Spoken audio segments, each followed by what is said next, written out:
Hello friends, welcome back to my channel. अब हम आगे बढ़ते हैं और हमारा नेक्स्ट टॉपिक है केमिकल इक्वेशंस। केमिकल इक्वेशंस क्या होती है, इसके लिए मैं आपको एक एग्जांपल दे रही हूँ। जैसे कि मैंने यहाँ पे लिखा है magnesium and oxygen, magnesium plus oxygen arrow magnesium oxide. इसका मतलब है कि जब भी मैग्नीशियम ऑक्सीजन के साथ प्लस मतलब कंबाइन होगा या रिएक्शन करेगा तो क्या बनाएगा, मैग्नीशियम ऑक्साइड। हमने हमारी एक्टिविटी 1 में ये एग्जांपल स्टडी किया था। तो जब भी मैग्नीशियम ऑक्सीजन के साथ रिएक्शन करेगा it will always give magnesium oxide. ये जो मैंने लाइन लिखी है, इस लाइन को हम कहते हैं केमिकल इक्वेशन। क्योंकि थ्योरेटिकली हर बार हम एक्सप्लेन करके हर रिएक्शन को नहीं बता सकते, तो हम उसे शॉर्ट फॉर्म में या फिर ऐसे कह सकते हैं वर्ड फॉर्म में कैसे लिख सकते हैं, इस तरह से जैसे कि मैंने यहाँ पे लिखा हुआ है। तो जब हम किसी भी इक्वेशन को इस तरह से वर्ड फॉर्म में लिखते हैं तो उसे हम क्या कहते हैं, केमिकल इक्वेशन। यहाँ पे आपको क्या दिख रहा है, मैग्नीशियम प्लस ऑक्सीजन, एक एरो बना हुआ है एंड देन मैग्नीशियम ऑक्साइड। तो इसको हम कैसे एक्सप्लेन कर सकते हैं कि magnesium when will react with oxygen it will always give magnesium oxide. इस एरो के लेफ्ट हैंड साइड पे जो कुछ भी लिखे होंगे उन्हें हम रिएक्टेंट्स कहेंगे, क्योंकि यहाँ पे 2 रिएक्टेंट्स है, one is magnesium other is oxygen. So these 2 are reactants in this reaction. और एरो के राइट हैंड साइड पे जो कुछ भी लिखा होगा वो हमारा क्या होगा, हमेशा प्रोडक्ट। तो एरो के राइट हैंड साइड पे क्या लिखा हुआ है, मैग्नीशियम ऑक्साइड, तो ये मैग्नीशियम ऑक्साइड हमारा क्या है, प्रोडक्ट। तो ये बात आपको हमेशा नोट रखनी है, रिएक्टेंट्स हमेशा लेफ्ट हैंड साइड पे होते हैं, प्रोडक्ट्स हमेशा राइट हैंड साइड पे होते हैं। Okay, so now balance chemical equation. The other topic is balance chemical equations की ये जो हमने केमिकल इक्वेशन लिखी है इसे हम बैलेंस कैसे करेंगे। ठीक है, तो बैलेंस करने के लिए यहाँ पे देखिए आप, when the number of atoms of each element is the same on both side of the arrow in a word equation it is balance equation। आपको कैसे पता चलेगा कि कोई केमिकल इक्वेशन बैलेंस है या अनबैलेंस है, तो इसके लिए आपको क्या देखना है कि जैसे आपको कोई भी वर्ड इक्वेशन गिवन है तो आप चेक करोगे कि number of atoms of each element is the same on both side of the arrow. ये एरो है, इस एरो का ये लेफ्ट हैंड साइड है, ये राइट हैंड साइड है। तो आप देखोगे कि एरो के दोनों साइड पे जो भी एलिमेंट्स हैं उनके नंबर इक्वल है कि नहीं है। अगर इक्वल है तो वो रिएक्शन बैलेंस होगी, और वो इक्वल नहीं है कि अगर एरो के लेफ्ट हैंड साइड पे कम या ज़्यादा है एटम्स या एरो के राइट हैंड साइड पे कम या ज़्यादा है तो वो अनबैलेंस रिएक्शन होगी। ठीक है, तो जैसे ही आपको ये पता चल जाएगा कि रिएक्शन बैलेंस है या अनबैलेंस, उसके बाद आप नेक्स्ट स्टेप प्रोसीड करोगे। तो यहाँ पे वर्ड इक्वेशन से आपको ये पता चल जाएगा कि कोई भी केमिकल इक्वेशन बैलेंस है या अनबैलेंस है। तो इसके लिए हम कुछ एग्जांपल्स लेते हैं। सपोज यहाँ पे हमने एक एग्जांपल लिया है, Zn शॉर्ट फॉर्म है किसका, जिंक का, प्लस H2SO4 जिसे हम सल्फ्यूरिक एसिड कहते हैं, will give ZnSO4 zinc sulphate plus hydrogen gas. ठीक है, तो ये एक रिएक्शन है कि when zinc will react with sulphuric acid it will always give zinc sulphate and hydrogen gas. इस रिएक्शन को आपको चेक करना है कि ये बैलेंस है या अनबैलेंस है। तो इसके लिए हमने क्या बोला है कि हमें एरो के लेफ्ट हैंड साइड पे एंड राइट हैंड साइड पे नंबर ऑफ एटम्स चेक करने हैं। ठीक है, कि वो इक्वल है या अनइक्वल है।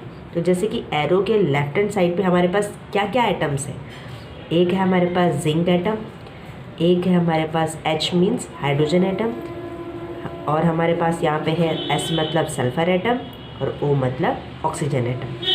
तो यहाँ हमें चेक करना है कि इनका नंबर एरो के इस साइड पे या इस साइड पे इक्वल है या नहीं। जैसे हमने देखा जिंक, एरो के लेफ्ट हैंड साइड पे आप जिंक का नंबर चेक कीजिए कितना है। तो आपने देखा जिंक कितना है यहाँ पे 1। क्यों, क्योंकि जिंक के आगे फ्रंट पे कुछ नहीं लिखा, और जिसके फ्रंट पे कुछ नहीं लिखा मतलब कोई डिजिट नहीं लिखी, ना ही 1 2 3 4, तो इसका मतलब वो कितना होगा, हमेशा 1 होगा। ना ही इसके फ्रंट पे, ना ही इसके अंडर, ना ही इसके अबव कुछ लिखा हुआ है, तो इसका मतलब ये कितना है, यहाँ पे 1 है। तो जिंक 1 है एरो के लेफ्ट हैंड साइड पे। तो एरो के राइट हैंड साइड पे देखिए जिंक कितना है, यहाँ चेक कीजिए यहाँ पे आपको जिंक दिख रहा है Zn कितना है, यहाँ पे भी 1 है, ठीक है, क्योंकि इसके आगे ऊपर नीचे कुछ भी डिजिट नहीं लिखी, इसका मतलब ये भी 1 है। तो Zn यहाँ पे भी 1 है, यहाँ पे भी 1 है, इसका मतलब Zn क्या है, हमारा बैलेंस है। Zn के बाद नेक्स्ट हम देखते हैं हाइड्रोजन। हाइड्रोजन का एटम चेक कीजिए। हाइड्रोजन के फ्रंट पे कुछ नहीं लिखा, ऊपर कुछ नहीं लिखा, लेकिन नीचे क्या लिखा है 2। तो इसका मतलब हाइड्रोजन एटम यहाँ पे कितने हैं 2, और कहीं पे हाइड्रोजन है नहीं, सिर्फ यहीं पे है जो कि कितना है 2। तो हाइड्रोजन के यहाँ पे नंबर ऑफ एटम्स है 2 एरो के लेफ्ट हैंड साइड में। एरो के राइट हैंड साइड में देखिए हाइड्रोजन का नंबर कितना है, यहाँ पे कहीं पे हाइड्रोजन नहीं है, हाइड्रोजन यहाँ पे है, यहाँ पे वो कितना है 2, क्योंकि यहाँ पे भी क्या लिखा हुआ 2, तो हाइड्रोजन भी यहाँ पे 2 है। इसका मतलब एरो के लेफ्ट हैंड साइड पे भी हाइड्रोजन 2 है, एरो के राइट हैंड साइड पे भी हाइड्रोजन 2 है। इसका मतलब हाइड्रोजन एटम भी क्या है, यहाँ पे बैलेंस है। इसके बाद हमारा नेक्स्ट है सल्फ़र। सल्फ़र कितना है यहाँ पे 1, एरो के लेफ्ट हैंड साइड में। एरो के राइट हैंड साइड पे कितना है सल्फ़र, यहाँ पे भी ये 1 है, ठीक है। आपको सारी जगह चेक करनी है, फ्रंट पे चेक करना है कोई डिजिट लिखी है, ऊपर चेक करना है, नीचे चेक करना है। तो यहाँ पे कुछ नहीं लिखा, इसका मतलब ये 1 है, तो सल्फ़र एटम भी यहाँ पे बैलेंस्ड है। फिर बारी आती है ऑक्सीजन एटम की। ऑक्सीजन एटम आप चेक करोगे, इसके फ्रंट पे कुछ नहीं है, ऊपर कुछ नहीं है, नीचे कितना है 4, इसका मतलब ऑक्सीजन कितना है यहाँ पे 4, एरो के लेफ्ट हैंड साइड में।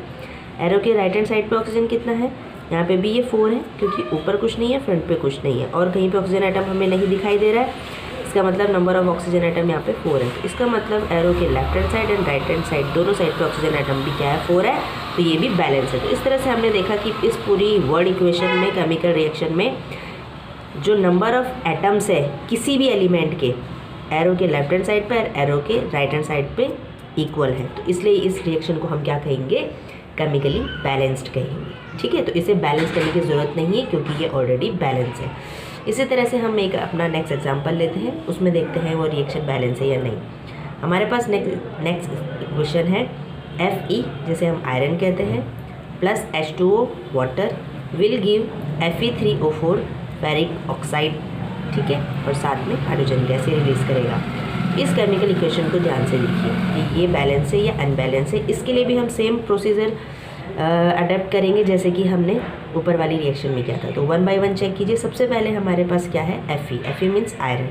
आयरन कितना है यहाँ पे 1, क्यों, क्योंकि इसके फ्रंट पे ऊपर नीचे कुछ भी नहीं लिखा, तो ये कितना है 1, ठीक है। यह है एरो का लेफ्ट हैंड साइड, और कहीं पे आयरन है लेफ्ट हैंड साइड पे नहीं, सिर्फ यहीं पे है। उसके बाद एरो के राइट हैंड साइड पे चेक कीजिए, आयरन कहाँ पे है, यहाँ पे है, जो कि कितना है 3, क्योंकि इसके फ्रंट पे कुछ नहीं है, ऊपर कुछ नहीं है, पर नीचे कितना है 3, तो इसका मतलब आयरन यहाँ पे 1 है, यहाँ पे 3 है। इसका मतलब आयरन बैलेंस नहीं है, ठीक है, और बैलेंस नहीं है तो इसको बैलेंस करना पड़ेगा। बैलेंस कैसे करेंगे इसको हम, अब आप खुद सोचिए, लेफ्ट हैंड साइड पे 1 है, राइट हैंड साइड पे 3 है, तो हम ऐसा क्या करें कि दोनों साइड पे इक्वल हो जाए। एक चीज़ आपको जो ध्यान रखनी है वो ये है, आप कम नहीं कर सकते नंबर ऑफ एटम्स को बैलेंस करने के लिए, हाँ ज़्यादा ज़रूर कर सकते हैं। कैसे, मतलब यहाँ पे 1 है, यहाँ पे 3 है, तो आप ऐसा नहीं कि 3 को हटा कर यहाँ पे 1 लिख दो तो ये बैलेंस हो जाएगा, नहीं, 3 तो रहेगा ही रहेगा, इसे आप चेंज नहीं कर सकते, पर हाँ इस 1 को आप इंक्रीज़ कर सकते हो। तो इसके लिए आप क्या करोगे, आप खुद सोचिए, मैथ्स में आपने कई बार किया भी होगा इस तरह की चीज़ें, कि अगर Fe यहाँ पे 3 है राइट हैंड साइड पे और लेफ्ट हैंड साइड पे 1 है, तो हम ऐसा क्या करें कि लेफ्ट हैंड साइड पे भी वो 3 हो जाए। तो इसके लिए हम क्या करेंगे, अगर हम इस Fe को मल्टीप्लाई कर दें 3 से, मतलब यहाँ पे 1 है Fe का आइटम, और उस 1 को अगर हम 3 से मल्टीप्लाई कर दें तो 1 3 ज़ा 3, यहाँ पे भी वो कितना हो जाएगा 3। तो इसके लिए देखिए हमने क्या किया, Fe लेफ्ट हैंड साइड पे कितना था 1, राइट हैंड साइड पे कितना था 3, तो मैंने लेफ्ट हैंड साइड के 1 को 3 से मल्टीप्लाई कर दिया। 3 से ही क्यों किया, क्योंकि राइट हैंड साइड पे 3 है वो, इसलिए 3 से किया। अगर राइट हैंड साइड पे 4 होता तो 4 से करते, 5 होता तो 5 से करते, तो 1 को 3 से मल्टीप्लाई किया, कितना आया 3, तो लेफ्ट हैंड साइड पे भी 3 हो गया, राइट हैंड साइड पे 3 हो गया। इसका मतलब हमारा Fe दोनों तरफ क्या हो गया, बैलेंस हो गया, ठीक है। तो हम इस रिएक्शन को अब कैसे लिखेंगे, Fe को लेफ्ट हैंड साइड पे अब हमने 3 बना दिया है, तो हम Fe को 3 लिख सकते हैं। कैसे लिखेंगे, 3Fe। एक चीज़ यहाँ पे आपको बहुत ज़्यादा नोट करनी है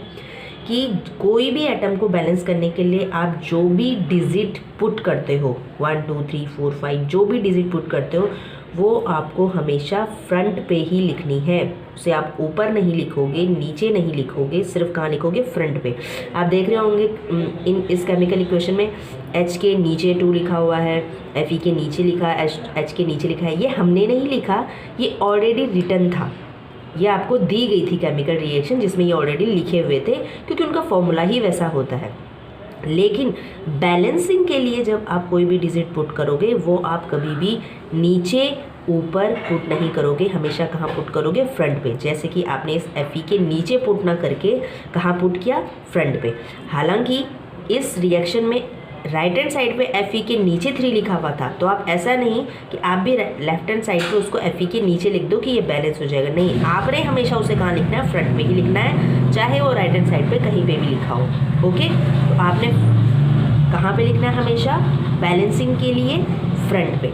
ये चीज़ आपको नोट रखनी है। तो हमने फ्रंट पे लिखा 3Fe, बाकी हमने एज इट इज़ लिख लिए, H2O as it is, Fe3O4 as it is, H2 as it is. तो इसका मतलब हमारा आयरन अब बैलेंस हो चुका है। आप देखिए लेफ्ट हैंड साइड पे Fe कितने हो गया, 3, और राइट हैंड साइड पे भी Fe कितना हो गया, 3। हमारा आयरन बैलेंस हो चुका है। ठीक है, अब आयरन बैलेंस हो गया। अब नेक्स्ट टर्न किसकी आती है, Fe बैलेंस हो गया है। अब नेक्स्ट टर्न है H मीन्स वो हाइड्रोजन की। हाइड्रोजन चेक कीजिए कितना है, हाइड्रोजन के नीचे है यहाँ पे 2। ठीक है, एरो के लेफ्ट हैंड साइड पे।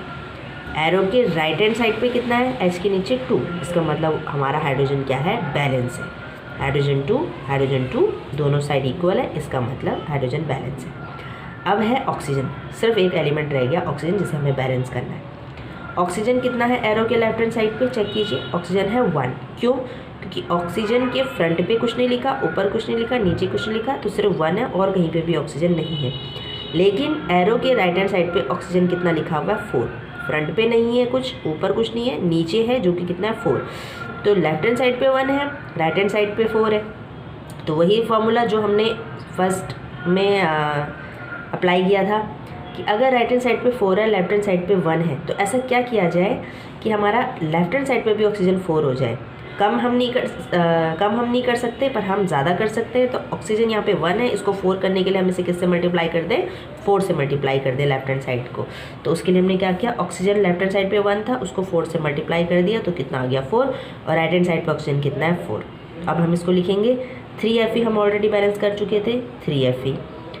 H2 हमारा बैलेंस था, H2O हमने एज इट इज़ लिखा। लेकिन ऑक्सीजन को बैलेंस करने के लिए, क्योंकि हमने उसको 4 से मल्टीप्लाई कर दिया है, तो अब हम 4 कहाँ पे लिखेंगे, फ्रंट पे, यहाँ नहीं बल्कि यहाँ। दूसरी इंपॉर्टेंट चीज़ जो आपको अब यहाँ पे नोट करनी है, ठीक है, क्या कि उस ऊपर हमने जब आयरन को बैलेंस किया तो हमने फ्रंट पे ही लगाया ना 3। Fe इस Fe के फ्रंट पे ही 3 लगाया ना, तो यहाँ पे भी ऑक्सीजन को बैलेंस करने के लिए हम फ्रंट पे ही लगा रहे हैं। लेकिन चीज़ आपको क्या ध्यान में रखनी है कि ये 4 आप सिर्फ इस ऑक्सीजन के फ्रंट पे नहीं लगाएंगे, इस पूरे मॉलिक्यूल के फ्रंट पे लगाएंगे। क्यों, क्योंकि ऑक्सीजन यहाँ पे अकेला नहीं है, सिंगल प्रेजेंट नहीं है, ये H2 के साथ प्रेजेंट है, जबकि आयरन यहाँ पे सिंगल प्रेजेंट था, इसके साथ में कुछ नहीं था, कोई और एलिमेंट नहीं था, इसलिए हमने इसके सामने लगाया। और लगाया तो हमने फ्रंट पे ही है ना। उसी तरह से यहाँ पे भी हम H2O में लगाएंगे फ्रंट में ही, लेकिन इस पूरे मॉलिक्यूल के फ्रंट पे लगाएंगे, ना कि सिर्फ ऑक्सीजन के फ्रंट पे। ओके, क्यों, क्योंकि ऑक्सीजन यहाँ पे अकेला नहीं है। अगर यहाँ पे सिर्फ O होता तो हम उसके फ्रंट पे लगा देते, लेकिन क्योंकि O के साथ H2 भी है, तो H2 ये पूरा मॉलिक्यूल है, तो इस पूरे मॉलिक्यूल के फ्रंट पे लगेगा 4। तो हमने यहाँ पे 4 लगा दिया, एरो के बाद Fe3O4 as it is, H2 as it is. तो इसकी वजह से हमारा ऑक्सीजन देखो बैलेंस हो चुका है। ऑक्सीजन कितना है यहाँ पे, 4। ऑक्सीजन का फ्रंट सिर्फ ये नहीं देखेंगे आप, इस पूरे मॉलिक्यूल का फ्रंट चेक करेंगे। तो ऑक्सीजन यहाँ पे कितना हो गया, 4, और एरो के राइट हैंड साइड पे भी ऑक्सीजन कितना हो गया, 4। तो ऑक्सीजन बैलेंस हो चुका है। ओके, बट आपने एक चीज़ नोट की कि ऑक्सीजन को बैलेंस करते टाइम हमारा हाइड्रोजन अनबैलेंस हो गया है। देखिए कैसे, ऑक्सीजन बैलेंस कर लिया, लेकिन इस ऑक्सीजन का हमने जब बैलेंस करने के लिए 4 को फ्रंट पे लगाया, तो उसकी वजह से हाइड्रोजन का एटम भी अनबैलेंस हो गया। कैसे? हाइड्रोजन यहाँ पे कितना था पहले 2 लेफ्ट हैंड साइड पे, राइट हैंड साइड पे भी 2 था, तो हमने कहा ये बैलेंस है। बट ऑक्सीजन को बैलेंस करने की वजह से हाइड्रोजन अनबैलेंस हो गया। अब इसका नंबर कितना हो गया लेफ्ट हैंड साइड पे?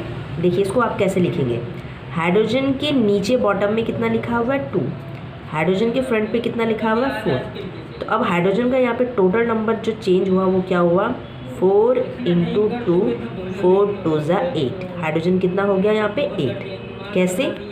दोबारा देखिए, हाइड्रोजन के फ्रंट पे, इस पूरे मॉलिक्यूल के फ्रंट पे कितना है 4, तो ये 4 क्योंकि पूरे मॉलिक्यूल के फ्रंट पे है, इस पूरे वाटर मॉलिक्यूल के फ्रंट पे है, तो इसलिए अब ये जो हाइड्रोजन है आपका ये चेंज हुआ। कैसे?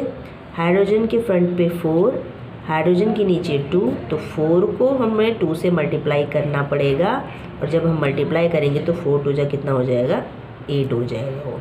ठीक है, इधर 8 हो गया, और एरो के राइट हैंड साइड पे हाइड्रोजन कितना है, क्योंकि सामने इसके कुछ नहीं है, सिर्फ नीचे है 2, तो हाइड्रोजन यहाँ पे कितना है 2।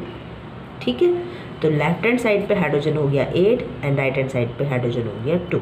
अब हमें इसे बैलेंस करना पड़ेगा, तो बैलेंस करने के लिए वही सेम चीज़, हम 2 को, मतलब हम 8 को 2 नहीं कर सकते, कम नहीं करेंगे बैलेंस करते टाइम, पर हाँ हम 2 को 8 ज़रूर कर सकते हैं। और 8 करने के लिए ऐसे नहीं कि हम 2 को 8 बना दें, नो, हमें कुछ ऐसा करना पड़ेगा कि मल्टीप्लाई करने से हम यहाँ पे कोई डिजिट ऐसे लिखें कि जिसको पहले से प्रेजेंट हाइड्रोजन से मल्टीप्लाई करने से उसका नंबर सेम हो जाए लेफ्ट हैंड साइड के हाइड्रोजन से। तो लेफ्ट हैंड साइड पे 8 है, राइट हैंड साइड पे 2 है हाइड्रोजन, तो इस 2 को हम किससे मल्टीप्लाई करें कि वो 8 हो जाए। तो 2 को ऑब्वियसली अगर हम 4 से मल्टीप्लाई करते हैं, ठीक है, तो जब हम 2 को 4 से मल्टीप्लाई करेंगे, 2 4 = कितना होता है 8, तो वो क्या हो जाएगा 8। तो इसका मतलब ये जो 8 है लेफ्ट हैंड साइड का वो इक्वल हो जाएगा राइट हैंड साइड के 8 से, तो यहाँ पे हमारा हाइड्रोजन बैलेंस हो जाएगा। तो आइए देखिए हमने कैसे उसे बैलेंस किया है। ये देखिए यहाँ पे हमने क्या किया, 3Fe ऑलरेडी था हमारे पास में, ठीक है, देन उसके बाद हमारे पास 4H2 ऑलरेडी था, एरो Fe3O ऑलरेडी रिटर्न था, प्लस 4H2। हमने इस राइट हैंड साइड के H2 को बैलेंस करना था ना हाइड्रोजन को, तो हमने राइट हैंड साइड पे H2 के फ्रंट पे क्या लगा दिया 4, 2 को हमने 4 से मल्टीप्लाई कर दिया। तो अब इसे कैसे काउंट करेंगे, 4 फ्रंट पे 2 बॉटम में, 4 × 2 = 8। तो यहाँ पे भी 4 × 2 कितना हो गया 8 हो गया, यहाँ पे भी 4 × 2 कितना हो गया 8 हो गया। तो दोनों साइड हाइड्रोजन हमारे बैलेंस हो गए। लिखा हमने फ्रंट पे, ये देखिए फिर से हाइड्रोजन के फ्रंट पे ही हमने लिखा है 4, ना कि नीचे हमने लिखा है, ठीक है, ये आपको मैं पहले बता चुकी हूँ। तो इस तरह से हमारे सारे आइटम अब बैलेंस हो चुके हैं। आप चेक कीजिए 3Fe, यहाँ पे भी Fe3 मीन्स 3Fe, हाइड्रोजन 4 2 = 8, यहाँ पे भी हाइड्रोजन 4 2 = 8, ऑक्सीजन 4, ऑक्सीजन 4। इस तरह से हमारी ये रिएक्शन बैलेंस हो चुकी है, ठीक है।